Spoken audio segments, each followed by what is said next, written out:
thank you very much for the invitation. I also have to hold this microphone for an hour. Anyway, it's very nice to be in Bonn. This is the first talk I've given this year, so I'll try to remember how to do it. I had a lovely afternoon. I went to see Schlegel and Schopenhauer's sister and Beethoven's mother in the graveyard. It was excellent. So I want to, so as Thomas said, I suppose I wanted today to think about the relationship between Marxism and feminism, which hasn't always been an easy one, and I think has enjoyed something of a kind of renaissance or a resurrection in recent years, particularly regarding the concept of social reproduction and social reproduction theory, which I will discuss in the main today. And I'm particularly drawing, in the first place, on a very recent collection. This book, you probably can't see it very well, but it's called Social Reproduction Theory, and it's just come out, and it's edited by Tythi Bhattacharya, and it's a collection of essays from Nancy Fraser and many other thinkers on the topic of social reproduction, which is what I want to talk about. Okay, so as Thomas said, I'll probably speak for about 50, 60 minutes.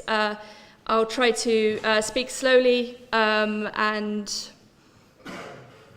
yeah, if I start speaking too fast, just, I don't know, wave or something. Yes, do that.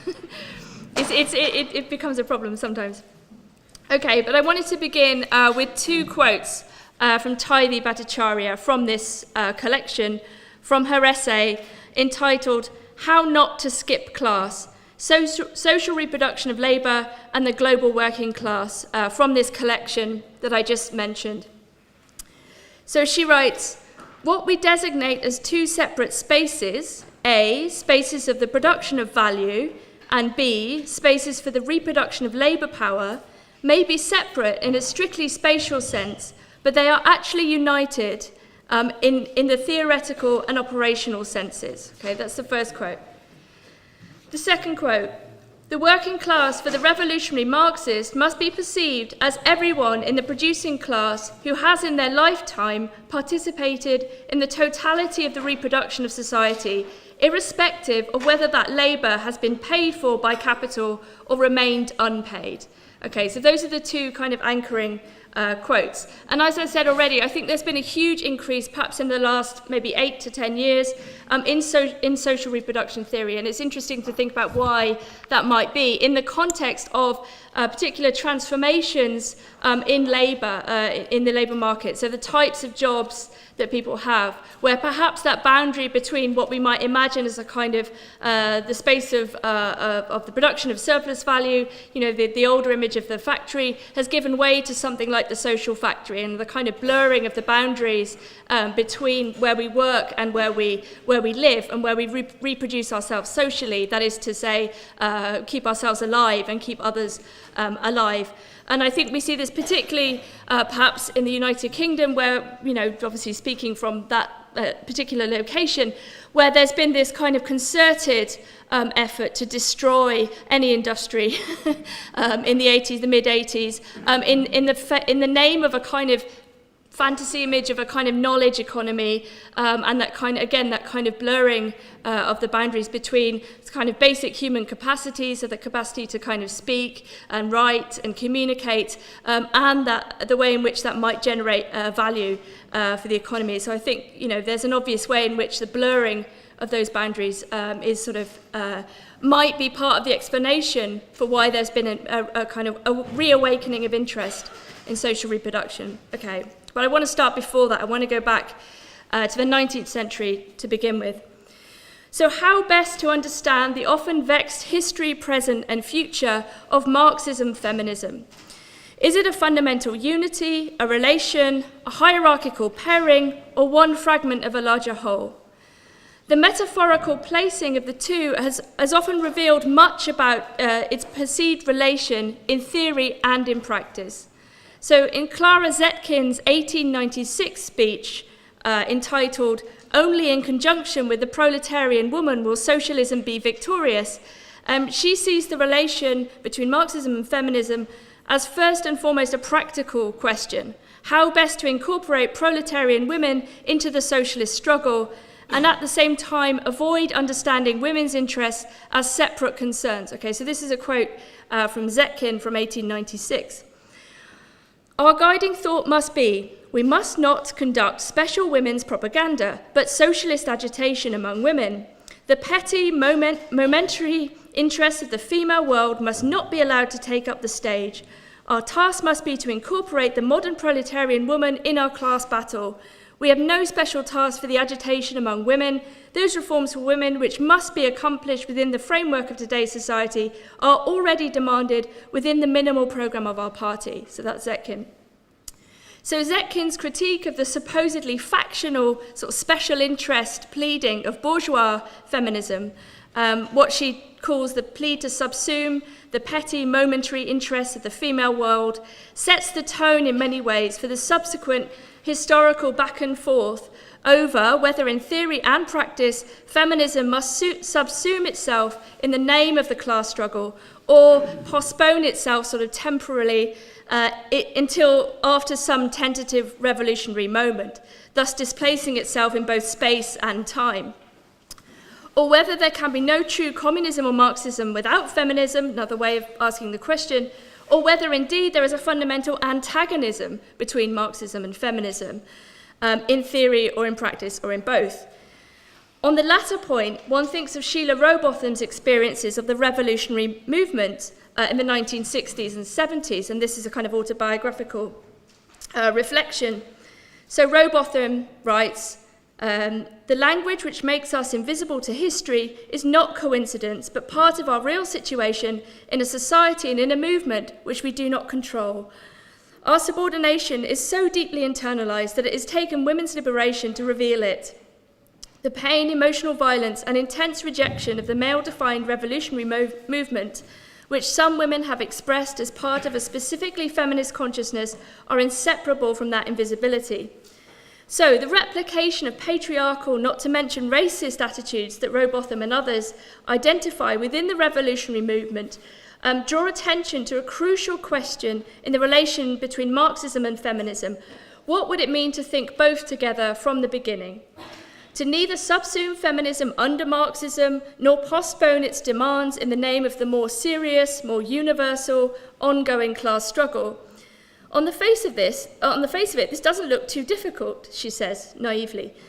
And yet, time and time again, in both theory and practice, feminism is often treated as a side issue or even as the enemy within, somehow out to destroy the revolutionary movement in a sea of factionalist demands, as Zetkin sort of presented. In 1981, a crucial collection addressing all of these concerns appeared, and some of you will probably know it. It's called The Unhappy Marriage of Marxism and Feminism, a Debate of Class and Patriarchy. And in this talk, I want to begin by briefly revisiting a couple of essays that are in this collection in the name of thinking through a future Marxist feminism that neither subsumes nor postpones. The marriage metaphor of the 1981 collection could itself be updated and made more optimistic, something like the complicated civil partnership of Marxism and feminism, perhaps. I will then try to look at some important theoretical attempts in the work of Shulamith Firestone in the first place, which particularly concerns sort of the relationship between feminism and technology, and Silvia Federici, who is a kind of key sort of social reproduction theorist in many ways, and a historian and many other things, to try to bring Marxism and feminism together for today. I think I want to end in a certain slightly pessimistic way by thinking about the kind of current impasses in thinking through feminism under capitalism and the way in which feminism has itself been kind of co-opted in many ways to a kind of neoliberal capitalist project. But nevertheless, I want to kind of end pessimistically but also slightly optimistically as well, and then we can have a discussion about it. Okay. So in the Unhappy Marriage collection, so 1981, so after the kind of major second wave, I guess, revival, at least in a particular geographical situation. So what are the tensions and possible resolutions identified in this collection? So the editor of the collection, Lydia Sargent, much like Rowbotham, identifies this historical split between men and women within the revolutionary movement. In the introduction, Sargent indicates very clearly that the demand to subsume feminist demands and the poor treatment of female comrades in left-wing circles has caused her and others to question the revolutionary movement as a whole. And I think this is still profoundly relevant for anyone involved in leftist organising today. So Sargent highlights both practical and theoretical problems within leftist and civil rights movements, what she calls the problem of day-to-day work. She says, who cleans the office? Who messes it up? Who writes the leaflets? Who types them? Who talks in meetings? Who takes notes? Who gains status through sexual relations? Who gives status through sexual relations? And on the other side, what she calls the problem of theory. Who is in charge and to what end? The mimicry of everyday sexist attitudes within the left is seen as completely disheartening and ultimately completely alienating in her description. Sargent writes, women were doing important, valuable work. They also knew that the men in the movement, and in some cases the women, saw women's function and legitimacy primarily through their participation in traditional feminine ways, i.e. as movement wives, mothers, sisters, mistresses, secretaries, maids, waitresses, nurses, and sex objects. But what of the theoretical tension? So Heidi Hartman, the other editor, in her essay argues that, quote, both Marxist analysis, particularly its historical and materialist method, and a feminist analysis, especially the identification of patriarchy as a social and historical structure, must be drawn upon if we are to understand the development of Western capitalist societies and the predicament of women within them. This expansive image of the relation between the two seeks to identify not the hierarchical importance of patriarchy over capitalism, or vice versa, in which the former would perhaps characterize radical feminism and the latter a Marxism that might ignore feminist demands, but to understand that society is organized, quote, in both capitalist and patriarchal ways. So obviously there's a kind of form of patriarchy within capitalism, as well as we could also think about patriarchy as a kind of, a longer historical structure that predates capitalism. It's a very classical way of thinking about it. Hartman ultimately suggests that feminist socialists must insist, quote, that the society we want to create is a society in which the recognition of interdependence is liberation rather than shame. Nurturance is a universal, not an oppressive practice, and in which women do not continue to support the false as well as the concrete freedoms of men.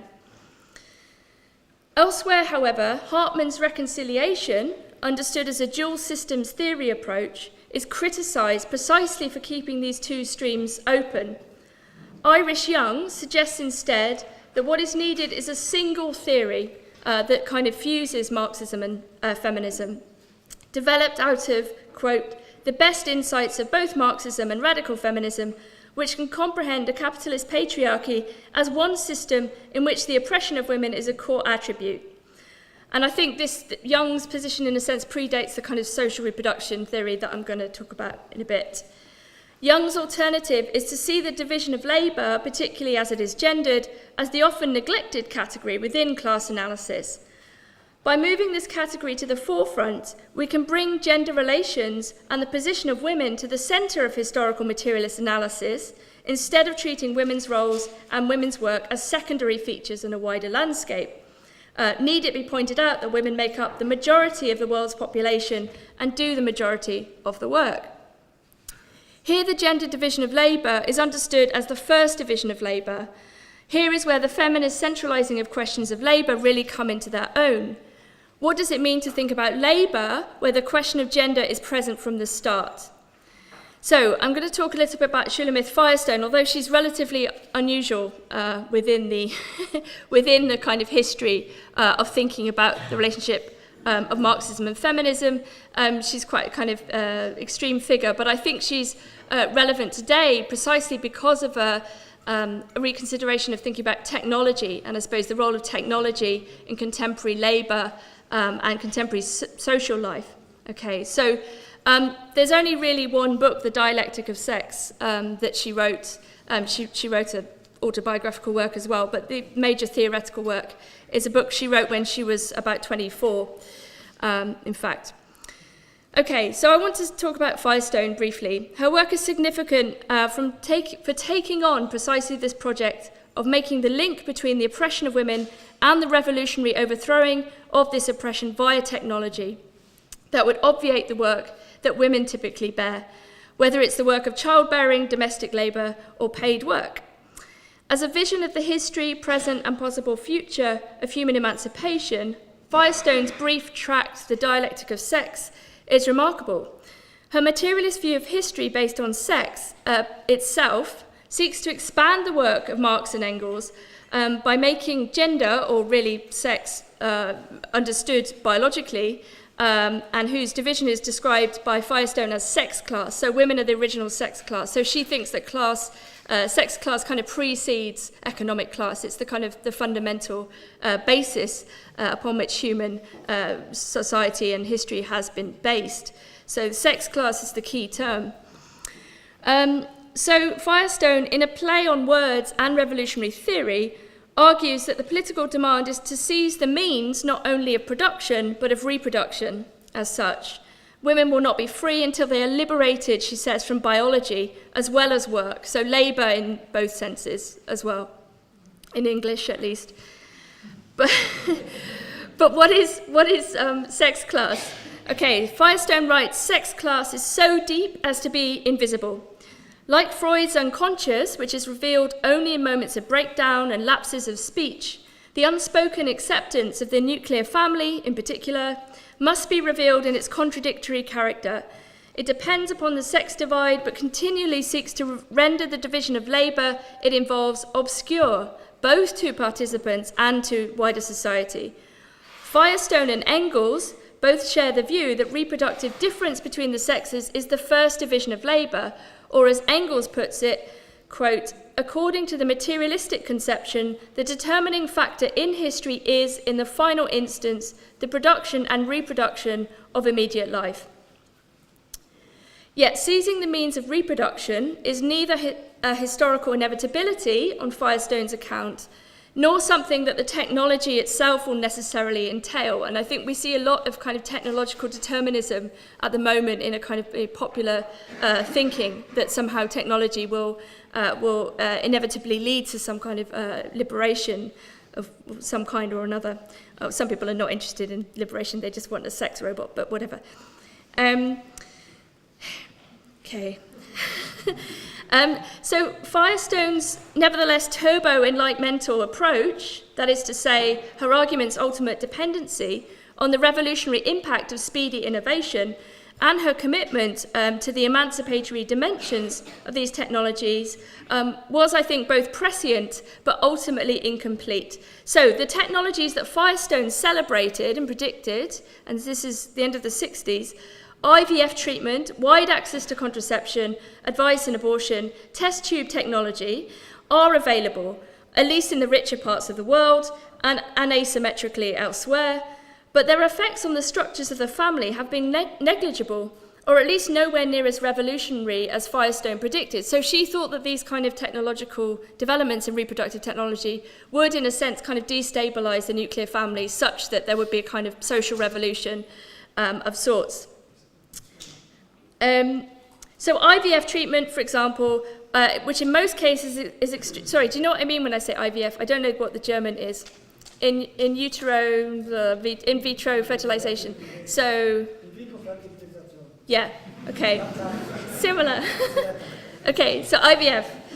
So, in a sense, socially, we might say that IVF is still seen as an alternative to natural childbirth, as opposed to its replacement. As Firestone was kind of hypothesizing, because she wanted to sort of displace birth from a sort of natural image of birth, so that women would not have to bear it, in a sense.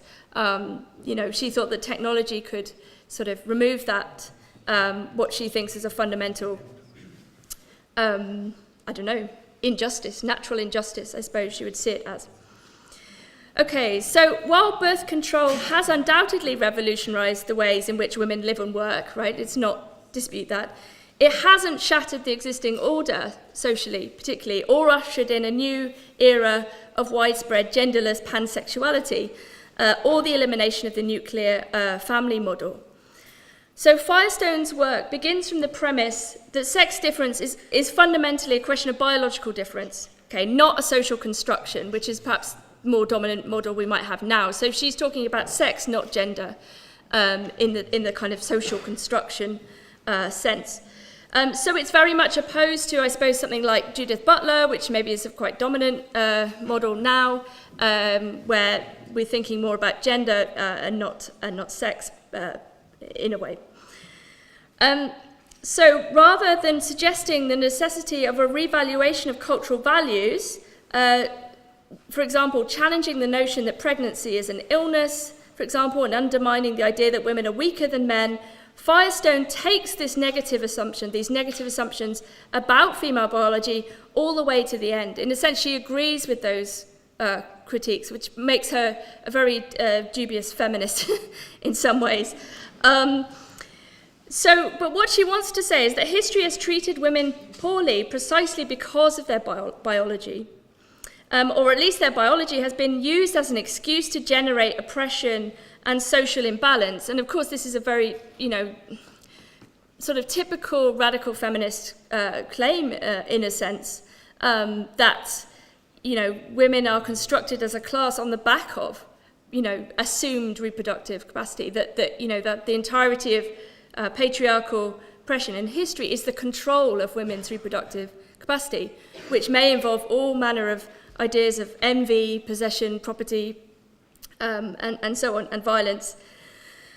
So she takes that radical feminist idea and then sort of fixes it to technology as the solution, which we need to, I think, revisit in the light of contemporary discussions or fantasies or hopes about what technology might be able to do. So sex difference is at the root, she argues, of all other inequalities. She writes, the natural reproductive difference between the sexes led directly to the first division of labour at the origins of class. And that's similar to Engels in any case. But the making unnatural of reproduction via technological invention has not had the revolutionary impact that Firestone perceived that it might. A more realistic approach to thinking about sex and gender under capitalism would involve, I think, starting with the work that women do now, or the kind of question of work in the sense of paid and unpaid labour, and what this work and the way it is gendered and where it is resisted might mean for political organising in the present and future. Okay, so now I want to talk a bit about Silvia Federici and social reproduction. Okay, so the various feminist discussions from the latter half of the 20th century concerning the nature and status of work and the key question of social reproduction have recently come back into focus. Partly, I think, this can be explained by a theoretical move within Marxist and post-Marxist thought and practice to challenge older models of labour and indeed labour organising. If much of the work done in the world is now service work involving effective and emotional labour, and this is Hochschild's category to expand on Marx's conception of labour, that she's thinking about all of those jobs, all those aspects of paid work and unpaid work, in fact, where emotion is part of the package, if you like. If you think about all those jobs which require you to sell your capacity to be human, your capacity to be nice. If you think about ideas of the smile strike, which is an excellent feminist campaign to stop smiling on demand, whether it be for money or in relationships. So there's that kind of category of effective and emotional labour, and there have been many, many discussions of those in recent years, I think. Okay, so if we're moving towards this, at least in some parts of the world, of course, and we're talking, this must be understood in a kind of global context in which, the global north is absolutely historically and now completely vampiric on the global south in every way, really. But thinking about the move in kind of richer economies, perhaps towards service work, and these sort of jobs that involve effective and emotional labour, and what we might call the feminization of labour, kind of the massive influx. There are now more women in the US than men in paid labour, for example. how can we rethink a notion of work, to incorporate these elements, to kind of expand on our image of what labour is, if you like.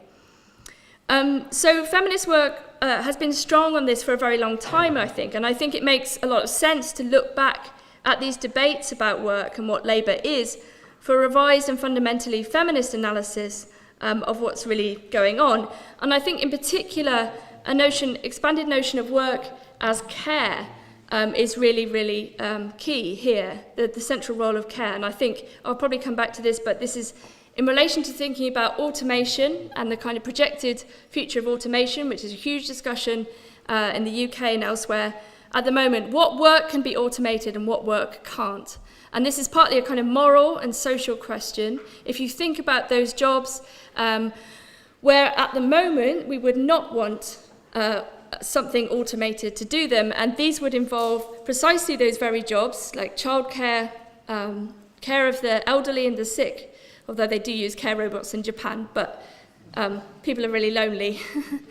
So there are kind of huge moral questions here, and we might want to think about a Marxist question of the morality of automation.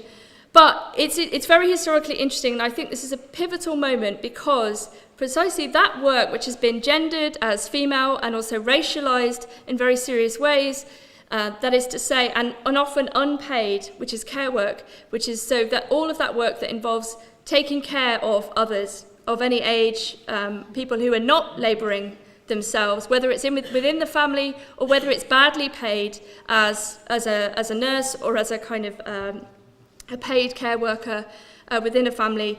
Those are the precisely that labour that at present we would not perhaps want to automate or cannot be automated.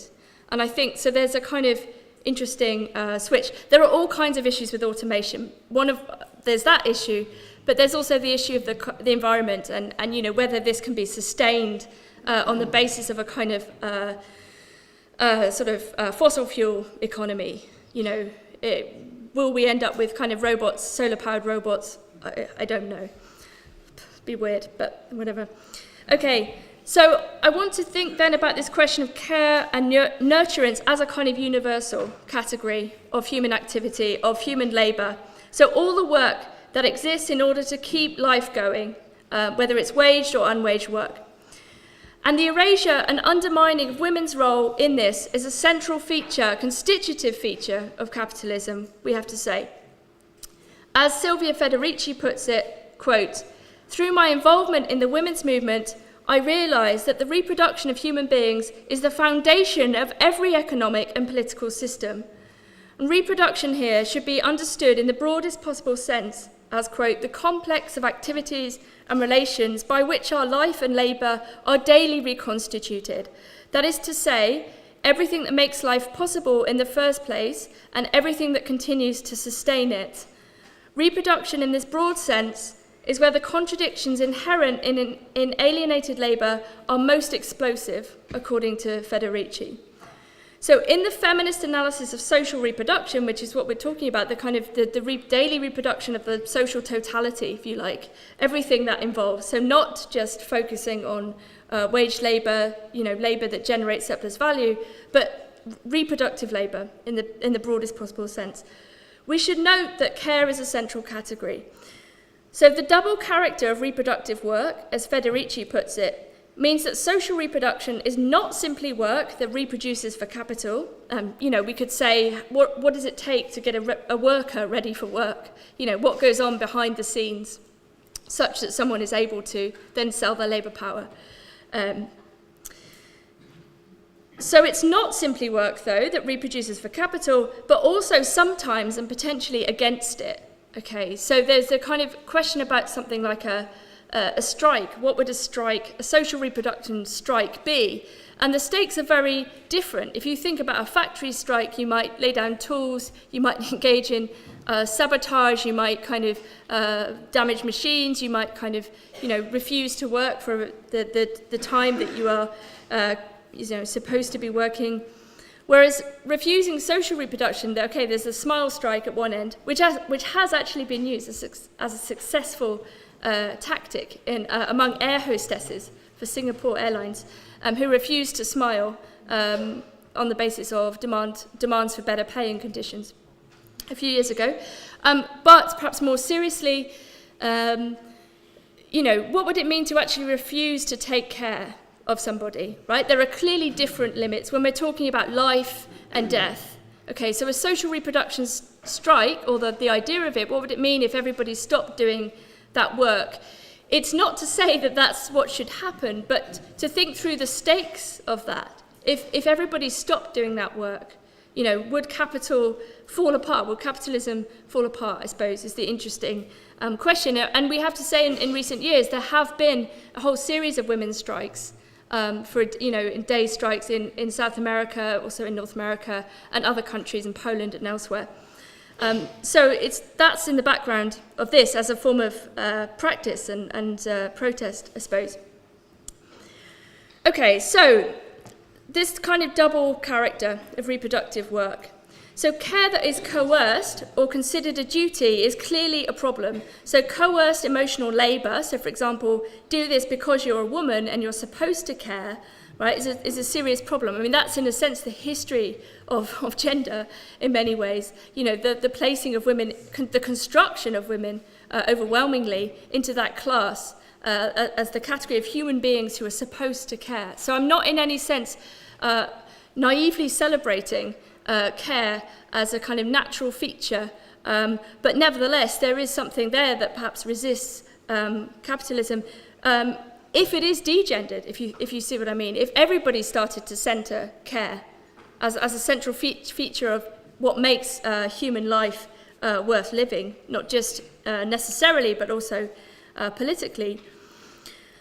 So Federici is also talking about communities of care that are self-reliant and acknowledge the pressure of implicit and explicit reproductive demands. And she thinks some of these are genuinely oppositional because they do not uphold the logic of enforced atomization and individual self-promotion, otherwise demanded by the job market and consumer culture. But if there is a generalized absence of care, what steps in? And we often talk about the crisis of care. It's a huge kind of question, particularly around elder care. And this is what she's been discussing in recent years, elder care, so the care of the elderly. She wants to talk about this very unstable redistribution of care work of the elderly onto the shoulders of women, family members, as well as poorly paid and badly treated workers from other countries. The fact that questions of elder care do not, quote, top the agenda of the social justice movements and labour movements internationally is a serious problem for Federici and remains tied, she argues, to a kind of fetishism for wage work and for the wage earner and to the individual's history of employment. So the post-worker, the retiree, the fact that we talk about, I don't know what the German word, but we say that someone is retired, like as in they had this productive life as a worker and they've retired from it. So when we talk about older people, in a sense, we're like implicitly valuing what their contribution has been. But of course, there are many people who haven't necessarily worked, who aren't necessarily retired in that way. In any case, it's very indicative of a kind of fetishization of labour. So for Federici then, this kind of neglect is a kind of absence for both governments and for the Marxist left, just as the neglect and abuse of women's work in general was brought to light in earlier feminist movements. So the replacement of care by machines in the form of robots or screens is clearly inadequate. Reproductive labour cannot be automated, whatever fantasies we might have or people might have. As Federici points out, describing work that involves the communication of affect or emotion as immaterial, as we often hear today, does an injustice to elder care and other care work, which involves, quote, a complete engagement with the persons to be reproduced, and is in practice anything other than immaterial. So when we talk about immaterial labour, it's often sort of discussed on the post-Marxist left, I suppose, if you think about Hart and Negri and other people. In a sense, they've taken up some, as Federici points out, some of the feminist analysis, but kind of stripped it of its sort of, I suppose, real properties, the actual material reality of caring, for example. So immaterial labour starts to look like just doing work on the internet or something like this, this kind of fantasy of a sort of disembodied technologized present. And she's very critical of that. So part of the solution to this situation, Federici argues, as well as a transformation in the social and sexual division of labour and the recognition of reproductive work, is the idea that, quote, the seeds of the new world will not be planted online, she says, but in the cooperation we can develop amongst ourselves. So in a sense she remains optimistic, at least at the level of providing a positive set of solutions to the current crisis in and of care.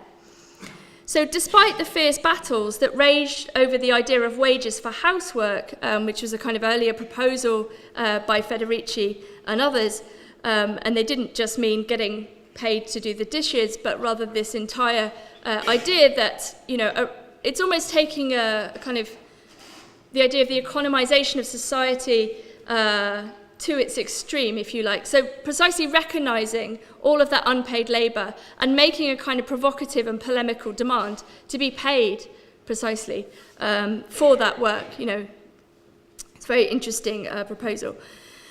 It seems today, though, that at least two of the positions that were staked in this debate have a strange kind of genealogical resonance today. So on the one hand, the kind of autonomous Marxist idea that domestic labour creates surplus value, either directly or indirectly, as Kathy Weeks puts it in her recent book, The Problem with Work, and the related claim that there should be economic recognition of the value this work produces, not in order to valorise housework as such, and housework in the broadest sense, to say social reproductive work, but to make a broader point about how the wage relation operates within capitalism and how it precisely depends upon vast quantities of unpaid, often female labour. As Federici puts it in her, one of her books, Caliban and the Witch, the kind of, I suppose, key book in a way, summing up earlier debates, she writes, a social system of production that does not recognise the production and reproduction of the worker as a social economic activity and a source of capital accumulation, but mystifies it instead as a natural resource or a personal service while profiting from the wageless condition of the labour involved. Okay, and that's her description of what the earlier debates around wages for housework were precisely trying to identify. And I think one of the other kind of core contemporary political topics at the moment would be something like a universal basic income or a social wage. And I think there is a lot to be said about that and how that might relate to some of the earlier feminist work about demanding wage for something that was previously unpaid. And I think there are all kinds of problems potentially with a universal basic income. We could think about it in terms of how a particular country might sort of institute it for citizens only, but then kind of close the border and say, right, well, all of our citizens get this wage, but no one's coming in. It's not necessarily progressive in and of itself, and it might actually bring with it quite some serious problems. It may be that we need to have a social welfare system as well as a universal basic income because of differential needs, for example. So if somebody needs greater healthcare, giving everybody the same amount of money and saying, well, you can just pay whatever you like isn't going to solve the problem when people have, greater needs than others, for example. So there are all kinds of things going on about this sort of citizens' wage, and it'd be interesting to know what these debates are like in Germany, which is kind of a different situation from the UK. Obviously, UK decided in favour of political austerity a few years ago, and this was horrendous, and it continues to be horrendous. And we obviously have an extremely unequal society in terms of kind of income, wealth, child poverty is extreme, massive rise in food banks, and so on. And it's of course there are problems in Germany too, but it'd be interesting to know. Maybe in the questions we can talk about how this debate is happening here. I'd be interested. Anyway, okay, so the other aspect that I want to return to in this wages for housework idea is the anti-work dimension, the struggle not to work, as Dalla Costa puts it, in a pamphlet called Women and the Subversion of the Community from 1971 to 1972. And Dalla Costa writes, men, when they reject work, consider themselves militant, and when we reject our work, these same men consider us nagging wives. The tension for a demand for unwaged work to be recognised and valued, and the demand for an end to work under capitalism in and outside the home, is there right from the start of this kind of particular strain of feminist thinking. As Federici puts it in Wages Against Housework, quote, "To demand wages for housework does not mean to say that if we are paid, we will continue to do it. It means precisely the opposite. On the other hand, there is this idea that women should fight to enter paid employment. And I think, in a sense, that's the argument that won out historically. It was that, fighting for equality would require economic independence on the basis of a kind of mass entry of women into the workforce. And of course, that's complicated by what happens after World War II, or during the war actually, and then a kind of slightly regressive move, and then kind of a move from, let's say, a family wage to a kind of dual income model, if we're thinking about a kind of tendency within the sort of nuclear family or couple model.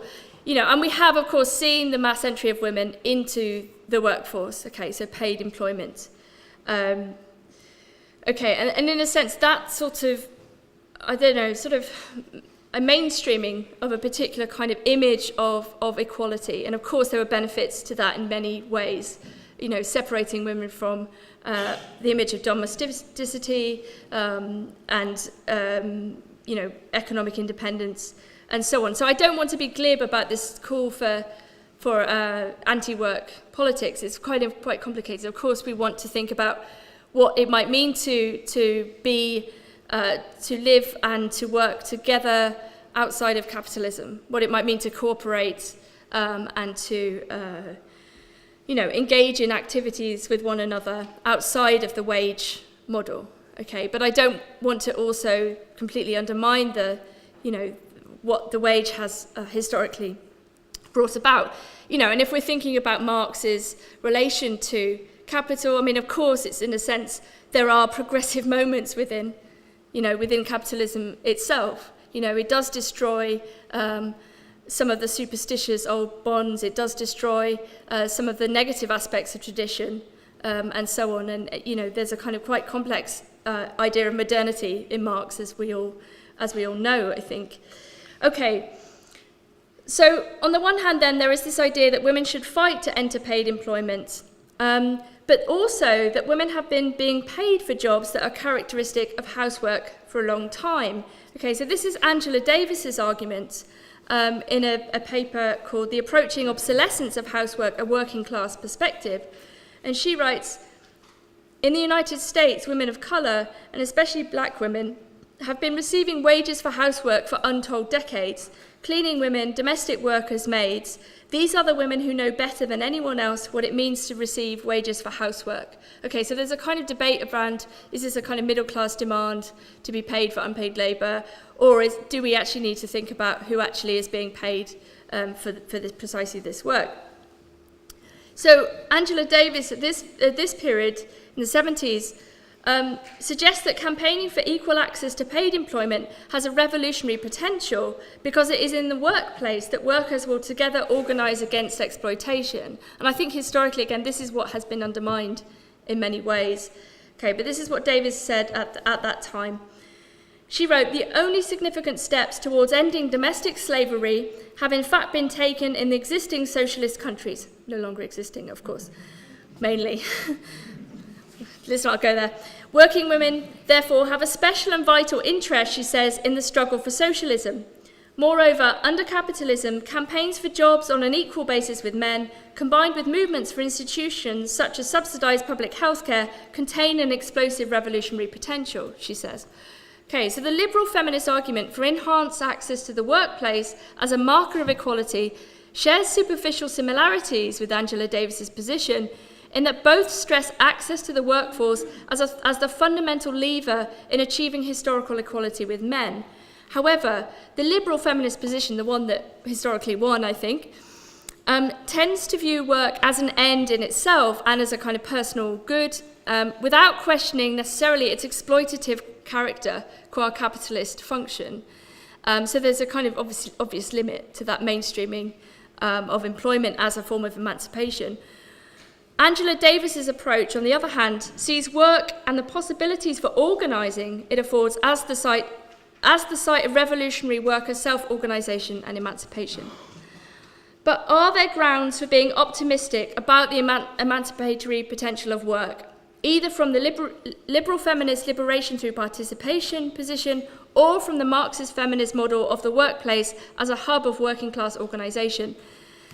The exploitation that is at the heart of the capitalist mode of work has hardly vanished in recent decades. If anything, it has increased. At the same time, we have the idea that work itself has become more feminized, as I've already mentioned, in many parts of the world, or particularly in particular sectors. So what is this supposed feminization of labour?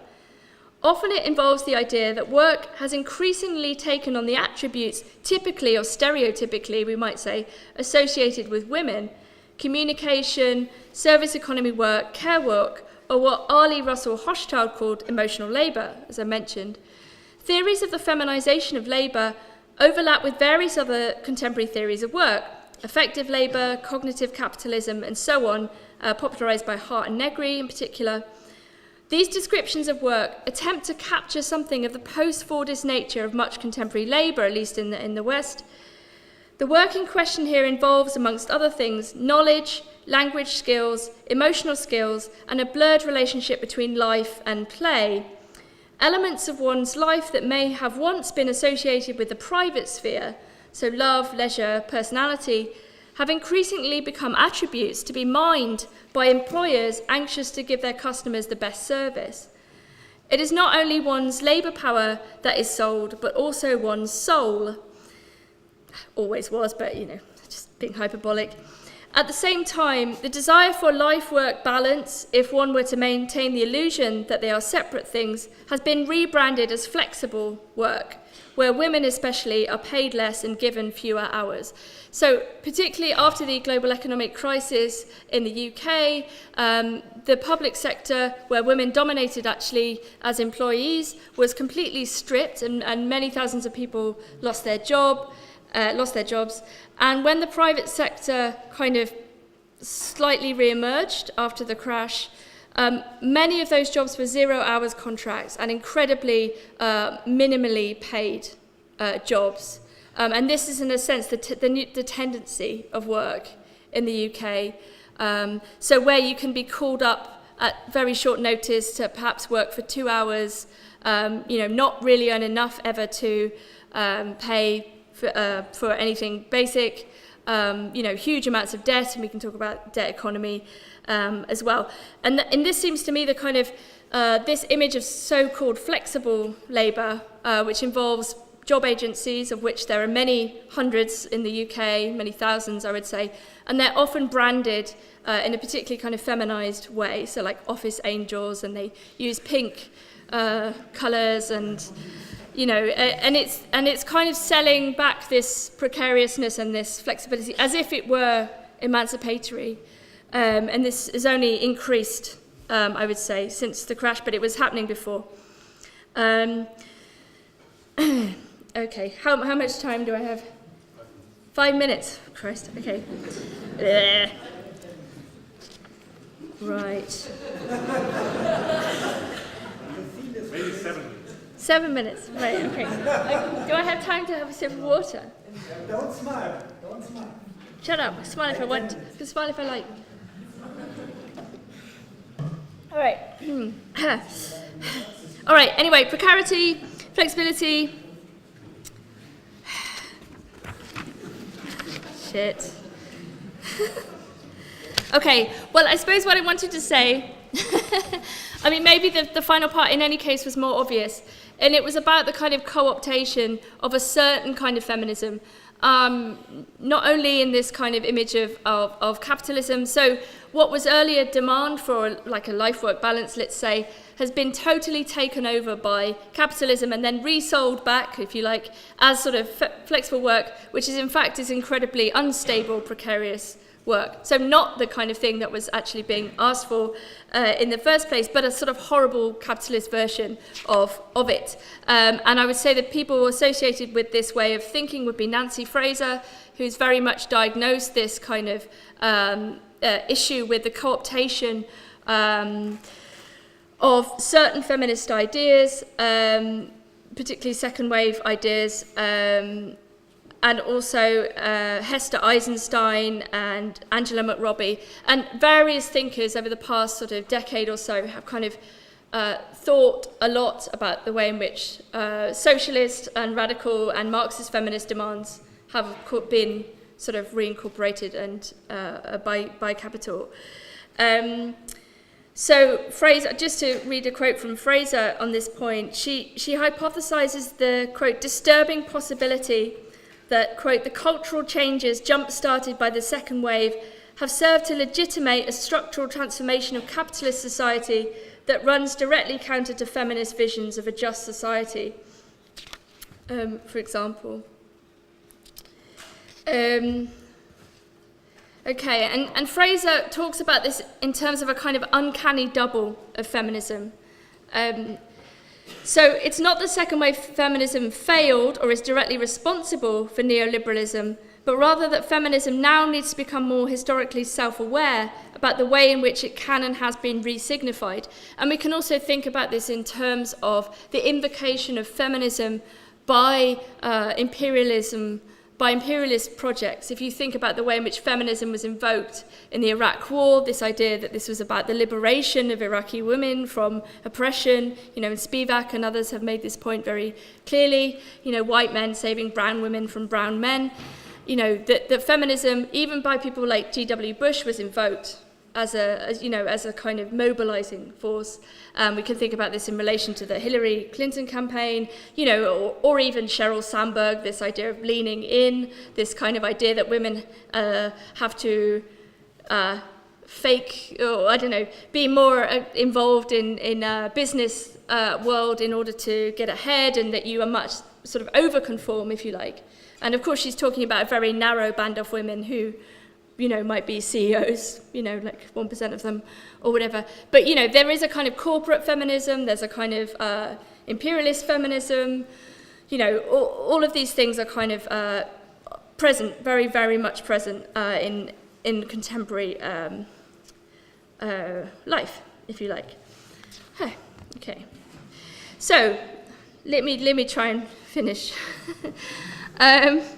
Right, I suppose what I really wanted to say, though, is, to think about social reproduction is not to go back to the kind of bad old model, if you like, of Marxism and feminism in opposition, but to think about the way in which feminism can actually expand Marxism, or kind of add to it, if you like, but also that Marxism can help feminism too, that it's this kind of, sometimes slightly antagonistic, but nevertheless in solidarity idea of a civil partnership between the two, and there are many kind of, I think, as I suppose, like Lise Vogel and others who've made very serious efforts to read Marx and Engels as kind of proto-feminist thinkers, but also to kind of expand on their insights. And of course, Engels was talking about the origin of the family from the beginning.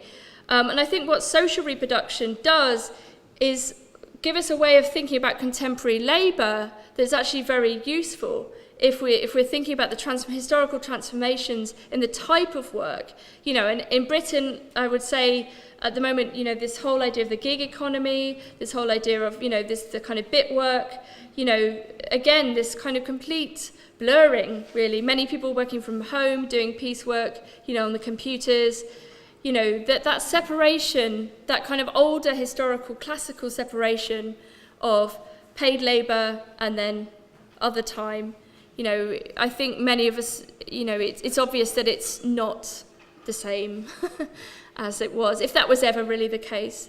And I think, this question of automation does force us, again, to identify all of that kind of unpaid, often unpaid or badly paid, racialized and gendered work that is care work. And if we start from that position, that care is in fact one of the central attributes of our politics and of a kind of Marxist politics today, so even if it's not directly generating surplus value, even if it's not, doesn't fit exactly the classical model, it's completely imbricated. It's completely tied up with the production of surplus value. And we can imagine that precisely on the basis that if all of that work suddenly ceased, there would be no workers, there would be no capitalism. It would not be able to reproduce itself. In many ways, we might have algorithms talking to algorithms, and I don't know, causing some sort of like financial apocalypse or whatever. But things would just stop, I suppose. And I suppose it just, on a very basic level, want to just, there are many people talking about this today, but just to reintegrate those ideas of reproduction and production. It's a very basic point, actually. Try to think them through together and think about a politics that would start from that position. Okay, stop.